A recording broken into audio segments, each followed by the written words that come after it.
ألم نشرح لك صدرك ووضعنا عنك وزرك. سید الانبیاء والمرسلین اما بعد اعوذ باللہ من الشیطان الرجیم بسم اللہ الرحمن الرحیم لا اقسم بهذا البلد وانت حل بهذا البلد ووالد وما ولد لقد خلقنا الانسان فی کبد.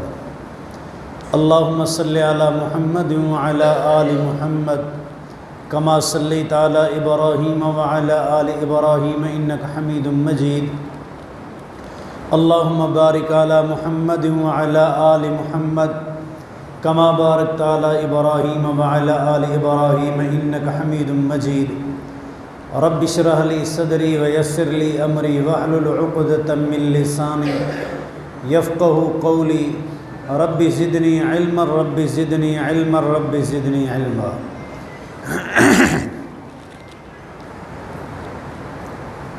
رسول کریم صلی اللہ علیہ وسلم نے ایک خطبہ ارشاد فرمایا تھا. لمبے خطبے میں سے ایک جملہ یہ بھی تھا کہ الناس شعار والانصار دثار، کہ لوگ میرے اوپر کا کپڑا ہے. جس طرح یہ رومال، یہ کندھے کا کپڑا، اوپر جیکٹ، لوگ جتنا بھی مسلمان ہیں میرے اوپر کا کپڑا ہے. والانصار دثار، انصاری میرے جسم کے ساتھ چپکا ہوا بنین جیسا کپڑا ہے. انصاری مدینے والے میرے جسم کے ساتھ بنیان جیسا کپڑا ہے. بس میں یہ سوال آپ کے سامنے رکھنا چاہتا ہوں کہ یہ خطبہ آپ نے کیوں دیا، کب دیا، کیا ضرورت پیش آئی تھی. یہاں سے سفر کریں گے، اللہ انشاءاللہ منزل مقصود تک پہنچائے دے گا جو بیان کرنے کی چاہت ہے. نبی علیہ الصلوۃ والسلام نے مکی دور میں جنگ نہیں کی،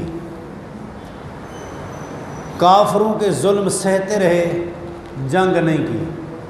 مدنی دور میں جنگ کا آغاز ہوا، شروع ہوئی جنگیں، تو رسول اللہ صلی اللہ علیہ وسلم کے 10 سالہ دور میں، 10 سالہ دور کے اندر آپ نے 28 جنگیں لڑیں جن میں خود تشریف لے گئے، اور 55 وہ سرایا تھے جن میں نبی آپ تو نہیں گئے، صحابہ کرام کو بھیجا تھا.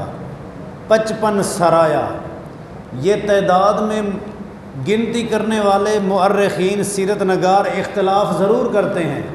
میں علامہ شوقی خلیل کی کتاب اطلس سیرت النبی کے حوالے سے یہ گنتی بتا رہا ہوں. 28 جنگیں، جس کو آپ غزوات کا نام دیں، بنفس نفیس شریک ہوئے، اور 55 وہ سرائے جن میں آپ نہیں گئے، صحابہ کو بھیجا. 10 سال پہ ان جنگوں کو تقسیم کریں کہ آپ نے اور کام بھی کیے اور یہ جنگیں بھی کی، کس طرح ٹائم نکالا آپ نے. 10 سال میں 55 سرایا، 28 جنگیں، جمع کرو کتنا بنتے ہیں. اتنا بڑی جنگیں 10 سال میں. اچھا جی، کوئی ہوائی سفر تھا، کوئی بحری سفر تھا، پیدل بائی روڈ سفر تھا، کوئی گاڑیاں چلتی تھیں. روڈ کیا، آج جس 10 کلومیٹر کو آپ 10 کلومیٹر کہتے ہو، اس وقت یہ 20 کے برابر تھا. کیوں؟ پہاڑ کو کراس کرنا ہے، اوپر سے راستہ نہیں، دائیں سے گھوم کے آنا ہے. آگے جزیرہ ہے پانی کا، راستہ نہیں، گھوم کے لمبا سفر کر کے آنا ہے. وہ 10 کلومیٹر والا بعض اوقات 20، بعض اوقات 30 کلومیٹر بن جاتا تھا. یہ پیدل جنگیں. اللہ اکبر کبیرہ. پیارے رسول کریم صلی اللہ علیہ وسلم کی جنگی جو آپ کی مہمات تھیں، یہ ایک الگ تفصیل ہے. ہجرت کے 8ویں سال نبی علیہ الصلوۃ والسلام نے غزوہ موتا کیا. ہجرت کے 8ویں سال آپ نے فتح مکہ کیا. ہجرت کے 8ویں سال ایک ہی سال جنگ حنین ہوئی، اسی سال غزوہ اوطاس ہوا، اسی سال غزوہ طائف ہوا۔ 5 تو یہ بڑی بڑی جنگیں ہیں نامور، اور چھوٹی جنگیں الگ ہیں۔ غزوہ موتا جو آپ کے صحابہ نے لڑی تھی، کم و بیش 7 سے 8 دن جنگ جاری رہی۔ صحابہ کی تعداد 3000، کافر کی تعداد 1.5 لاکھ، اور وہ بھی اس وقت کا امریکہ تصور ہوتا تھا، قیصر روم اس وقت کا امریکہ تصور ہوتا تھا۔ بہرحال آپ نے فتح مکہ کیا، فتح مکہ کے بعد جنگ حنین ہوئی۔ جنگ حنین میں جب صحابہ گئے تھے تو اس وقت صحابہ کی تعداد 12,000 تھی۔ اللہ اکبر کبیرہ۔ صلح حدیبیہ، بلکہ پیچھے چلے جائیں، آپ نے ہجرت کی، مہاجر صحابہ کی تعداد ٹوٹل 45، مہاجر صحابہ جو ہجرت کر کے گئے اس وقت 45۔ پھر ہجرت سے لے کر 6 ہجری تک 6 سال میں رسول صلی اللہ علیہ وسلم کی محنت کا نتیجہ جب صلح حدیبیہ 6 ہجری کو ہوئی، نبی کے ساتھ 1400 صحابہ۔ رزلٹ دیکھیں، نتیجہ دیکھیں، یہ تو 7 ہیں جو پیچھے بیٹھے ہیں وہ الگ ہیں، 1400 صحابہ۔ ہجرت کے 6 سال آپ صلی اللہ علیہ وسلم نے صلح حدیبیہ کی، پھر 2 سال کا گیپ آیا۔ 2 سال کے گیپ میں آپ صلی اللہ علیہ وسلم جب مکے میں داخل ہوئے، وہ 1400 جو پہلے تھے، اب نبی پاک 10,000 کی فوج لے کر آئے، 10,000 کی فوج لے کر آئے۔ پھر جب آگے چلے تھوڑا سا مکے سے تو آپ کی فوج کی تعداد ہو گئی 12,000۔ یہ ہجرت کا کون سا سال ہے؟ 8واں۔ جب ہجرت کا 9واں سال آیا، جنگ تبوک میں رسول صلی اللہ علیہ وسلم کے ساتھ صحابہ کی تعداد 30,000 تھی، 30,000۔ محنت دیکھو ایک یتیم پیغمبر کی۔ آج ہم کتنا ہیں اس کا کلمہ پڑھنے والے اور اسی کی تبلیغ کے مشن کو آگے چلانے والے، ہماری محنت کہاں ہے؟ اس کا رزلٹ کیا ہے؟ کتنا بے نمازیوں کو تو نے اور میں نے نمازی بنایا، کتنا مشرکوں کو توحید پہ لائے، کتنا بدعتیوں کو ہم سنت پہ لائے۔ ہم اپنا بھی جائزہ لیں، رسول اللہ صلی اللہ علیہ وسلم کتنا بڑی محنت کرتے تھے۔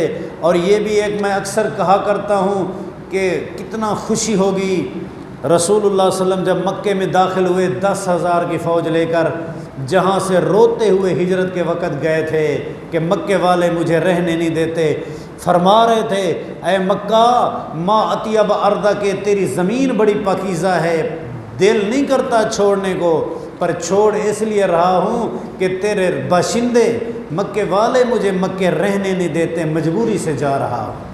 آج 10,000 کی فوج، پھر آگے چلے 12,000۔ حنین میں جب جانے لگے، مسلمانوں کے دلوں میں شیطان نے وسوسہ ڈال دیا۔ کیا وسوسہ؟ کہ تم تو 313 تھے، شکست نہیں کھائی، آج 12,000 بھی شکست ملے گی تمہیں؟ نہیں ہو سکتا، ہمیں تو فتح ہی فتح ہے۔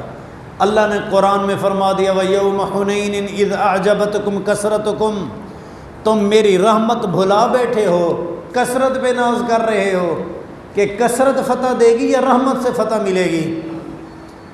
میری رحمت کو کیوں بھلا بیٹھے ہو؟ تو اس وقت تھوڑا جھٹکا آیا، صحابہ کو تکلیف آئی، کیونکہ رحمت بھلا کر اپنی کثرت کے اوپر ناز آ گیا نا، اللہ تھوڑا سا ان کو آزمائش میں ڈال رہا ہے۔ صحابہ جو ہی میدان میں گئے، یہ پہلی جنگ ہے، جنگ حنین ہجرت کے 8ویں سال، پہلی جنگ ہے جس میں نبی کا ازلی دشمن ابو سفیان مد مقابل چیف آف آرمی، نبی کا غلام بن کے نبی کے گھوڑے کی لگام پکڑ کے نوکر کی حیثیت سے چل رہا تھا، ابو سفیان رضی اللہ تعالیٰ عنہ۔ نبی کے خلاف جنگ بدر کس کے حکم پہ لڑی گئی؟ ابو سفیان نے کہا تھا۔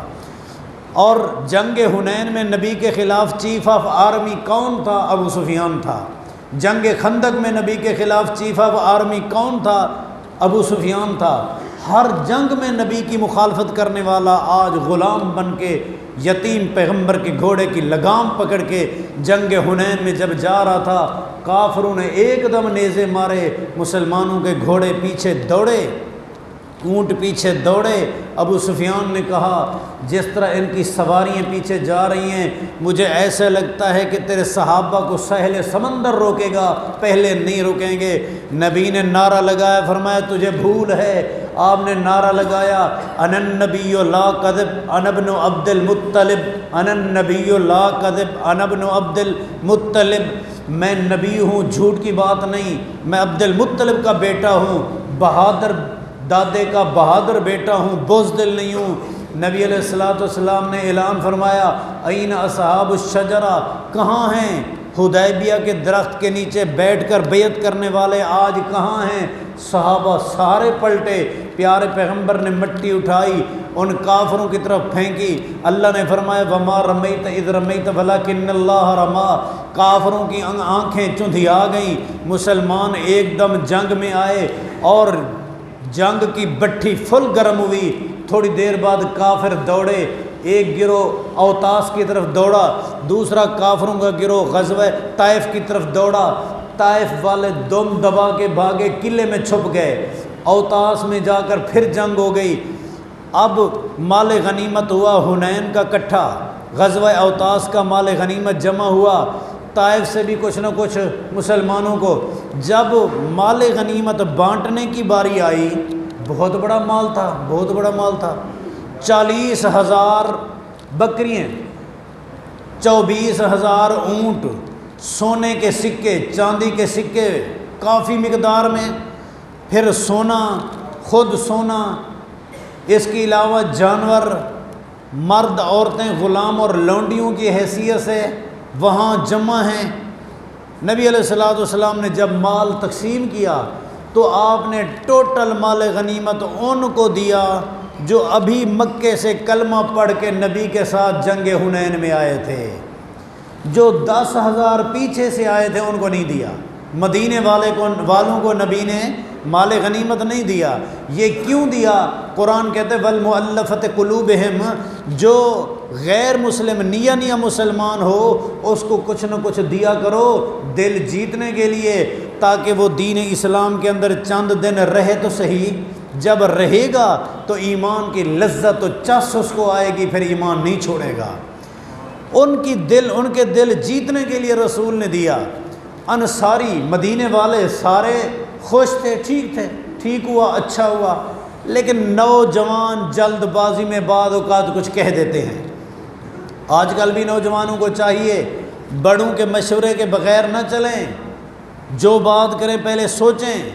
نوجوان مدینے کے نوجوان کی زبان سے یہ جملہ نکل گیا کہ آج مال غنیمت وہ لے کے جا رہے ہیں جن کے خلاف ہم نے جنگ بدر لڑی، جنگ احد لڑی، جنگ خندق لڑی، کئی جنگیں ہم ان کے خلاف لڑ چکے ہیں۔ آج تو ہمیں ایسے تصویر نظر آ رہی ہے کہ ان کے اوپر ہم نے تلواریں جب چلائیں، ان کے قتل سے، ان کے جنگ سے جو خون کے قطرے ہماری تلواروں سے گر رہے تھے وہ آج بھی مجھے نظر آ رہے ہیں، یاد ہیں۔ آج سارا مال تو وہ لے کے جا رہے ہیں، ہمارا حق نہیں تھا۔ ہم 450-500 کلومیٹر سفر طے کر کے بھی آئے، فتح مکہ بھی ہوا، حنین میں بھی ساتھ تھے، ہم غزوہ اوتاس میں بھی ساتھ تھے، 25 دن کا محاصرہ غزوہ طائف میں بھی ہم ساتھ تھے۔ یہ جملہ نوجوان کی زبان سے نکل گیا، بعد میں وہ شرمندہ تھا کہ غلطی ہو گئی ہے۔ جملہ چلتا ہوا پیارے پیغمبر تک پہنچ گیا۔ رسول اللہ صلی اللہ علیہ وسلم نے فرمایا مدینے والوں کو ایک جگہ پہ جمع کرو۔ مدینے والے اب جمع ہو گئے۔ آپ نے فرمایا کہ یہ جملہ تم نے کہا ہے؟ انہوں نے کہا نہیں، ہم نے نہیں کہا، ہمارے نوجوانوں کی زبان سے جلد بازی میں یہ جملہ نکل گیا ہے، نوجوانوں کی جلد بازی سے یہ جملہ نکل گیا ہے۔ ہم آپ کے ہر فیصلے پہ راضی ہیں، ہم ان کی بھی معافی چاہتے ہیں، معذرت چاہتے ہیں۔ رسول اللہ صلی اللہ علیہ وسلم نے فرمایا کچھ جملے تم بھی کہہ سکتے ہو، کچھ میں بھی کہہ سکتا ہوں، آئیں ذرا سنیں۔ تم کہو، حق رکھتے ہو تم مدینے والو، تم کہو، تمہارا حق ہے کہ پیارے نبی تجھے مکے والے نہیں رہنے دیتے تھے، ہم نے تجھے مدینے میں پناہ دی۔ تجھے وہاں تکلیفیں دیتے تھے، ہم نے امن دیا، وہ تیرا ساتھ نہیں دیتے تھے، ہم تیرا ساتھ دے کر ہر جنگ لڑ رہے ہیں۔ تم کہہ سکتے ہو یہ تمہارا حق ہے، لیکن میں بھی کہتا ہوں کیا علم اجد کا زلالہ، جب میں نے مدینے میں نظر دوڑائی، مدینے والے تم سارے جنت کے راستے سے ہٹے ہوئے تھے۔ فہداکم اللہ بھی، اللہ نے میرے ذریعے تمہیں ہدایت نصیب فرمائی ہے۔ میں کہہ سکتا ہوں کہ تم آپس میں دست و گریباں تھے، اختلاف و ناچاکی تمہاری جنگیں تھیں، آج اللہ نے الف اللہ بین قلوبکم، تمہارے دلوں میں ایسی محبت ڈالی ہے، بیٹا اور باپ کا قاتل ایک ہی صف میں اکٹھے نماز پڑھ رہے ہو۔ یہ الفت کس نے ڈالی ہے؟ اللہ نے تمہارے دلوں میں ڈالی ہے محبت، اور ذریعہ مجھے اللہ نے بنایا ہے۔ علم اجد کا، کیا میں جب تمہارے پاس آیا تم غریب نہیں تھے، تنگ دست نہیں تھے؟ فاغناکم اللہ بھی، مال غنیمت ملی بدر سے، مال غنیمت ملی خیبر سے، مال غنیمت ملی نجد کے بدوؤں کی جنگ سے، مال غنیمت ملی تمہیں احد سے، مال غنیمت ملی خندق سے۔ اللہ نے مال غنیمت کے ذریعے تمہیں غنی کر دیا ہے، مالدار کر دیا ہے، سبب تو رب نے مجھے ہی بنایا ہے۔ آپ صحیح بخاری جلد اول اٹھا کے پڑھیں، حضرت زبیر رضی اللہ تعالیٰ عنہ کیا کاروبار کرتے تھے۔ سیدنا زبیر ابن عوام رضی اللہ تعالیٰ عنہ عشرہ مبشرہ کا صحابی ہے، ان کا کوئی کاروبار نہیں تھا، صرف جنگیں لڑتے تھے۔ بیٹا ان کا کہتا ہے جب میرا ابو فوت ہوا، مال غنیمت جو ملتی تھی وہی اس کی تھی، مال غنیمت جو اس کے پاس پڑی تھی، میں نے 22 لاکھ درہم اس کا قرض اتارا، وہی مال غنیمت جو جنگوں سے ملی۔ 22 لاکھ قرض اتارنے کے بعد پھر میں نے جائیداد تقسیم کی، میرے ابو کی 4 بیویاں تھیں، ایک بیوی کو 12 لاکھ ملا، یعنی 8واں حصہ جائیداد کا 48 لاکھ درہم، جس دور میں درہم کی بھیڑ بکری مل جاتی تھی، گویا کہ جائیداد تقریباً 5 کروڑ درہم کے برابر صحابی کی جائیداد تھی، جس نے زندگی بھر کوئی کاروبار نہیں کیا، جنگ سے ان کو مال غنیمت ملی تھی۔ امام بخاری نے اوپر باب قائم کیا ہے کہ جب مجاہد زندہ ہوتا ہے اللہ تب بھی برکت دیتا ہے، مجاہد مر جائے اللہ اس کے مال میں پھر بھی برکت عطا کرتا ہے۔ فرمایا کہ تم غریب نہیں تھے، کلاش نہیں تھے، تنگ دست نہیں تھے، فاغناکم اللہ بھی، باقی یہ تمہارا کہنا حق ہے۔ نوجوان نے کہہ دیا، میں اس کی وضاحت کرنا چاہتا ہوں۔ آپ نے فرمایا کہ یاد رکھیں مدینے والوں، مجھے تم سے پیار ہے، اب میرا زندگی میری بھی تمہارے ساتھ، وفات بھی تمہارے ساتھ، زندگی بھی تمہارے ساتھ، قبر بھی تمہارے مدینے میں بنے گی، میں نے تمہارا ساتھ نہیں چھوڑنا۔ یہ نہیں کہ مکہ فتح ہو گئی ہے اب مدینہ چھوڑ دوں گا، نہیں، اب تمہاری ہماری محبت ہے۔ لو سلقت الناس وادیا، لوگ ایک راستے پہ چلیں، وسلقت الانصار وادیا، مدینے والے دوسرے راستے پہ چلیں، میں کسی کے راستے پہ نہیں جاؤں گا، میں مدینے والوں کے راستے پہ جاؤں گا۔ اے مدینے والو، الناس شعار والانصار دثار، سارے لوگ جتنا بھی ہیں مسلمان وہ میرے اوپر کا کپڑا ہے، مدینے والو تم میرے جسم کا چپکا ہوا کپڑے ہو، تم میرے جسم کے ساتھ۔ اب بات سمجھ آئی میں جہاں تک لے جانا چاہتا تھا، مدینے کے رہنے والوں مسلمان ہو، تم میرے جسم کے ساتھ بنیان کی مانند ہو، میرے جسم سے چپکے ہوئے ہو۔ یاد رکھیں مدینے والوں، تمہاری اور میری محبت کا حال یہ ہے کہ آج مال غنیمت لے کے مکے والے، دائیں بائیں والے، ہر آدمی اپنے گھر جب جائے گا، کوئی بکریاں مال غنیمت میں لے کے جائے گا، کوئی اونٹ اپنی مال غنیمت میں لے کے جائے گا، کوئی اپنے مال غنیمت میں سونا لے کے جائے گا، کوئی چاندی لے کر جائے گا۔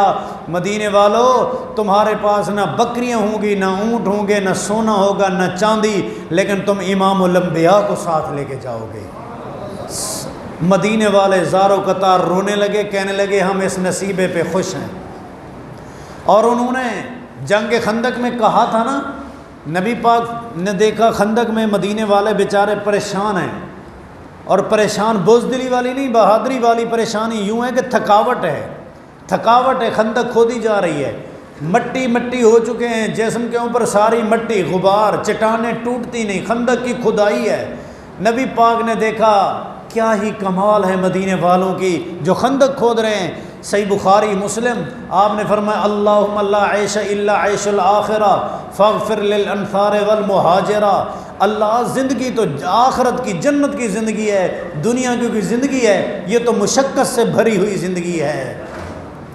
صحابہ مدینے والوں نے فوراً جواب دیا پیارے پیغمبر مت گھبرائیں کہ ہم محنت چھوڑ کے آپ کا ساتھ چھوڑ جائیں گے، نہیں نہیں نہیں، نحن الذین بایعوا محمد علی الجہاد ما بقینا ابدا، ہم نے جہاد پر بیعت کر رکھی ہے پیارے پیغمبر، جب تک زندگی ہے، جان ہے، سانس ہے، ہم آپ کے ساتھ وفا کرتے رہیں گے، آپ کا ساتھ نہیں چھوڑیں گے۔ رسول اللہ صلی اللہ علیہ وسلم مدینے سے پیار کرتے تھے۔ میں ربیع الاول کے حوالے سے یہ بات واضح کرنا چاہتا ہوں کہ ہمیں نبی سے بھی محبت ہے، ہمیں نبی کے شہر مکے سے بھی محبت ہے، ہمیں مدینے سے بھی محبت ہے۔ جو ہمیں لوگ تانا دیتے ہیں کہ ان کو مدینے سے پیار نہیں، آئیں ذرا ہم سے بھی سنیں کہ مدینے سے ہمیں پیار، مکے سے بھی ہمیں پیار، مقام دونوں کے رب نے بنائے۔ مکہ بڑی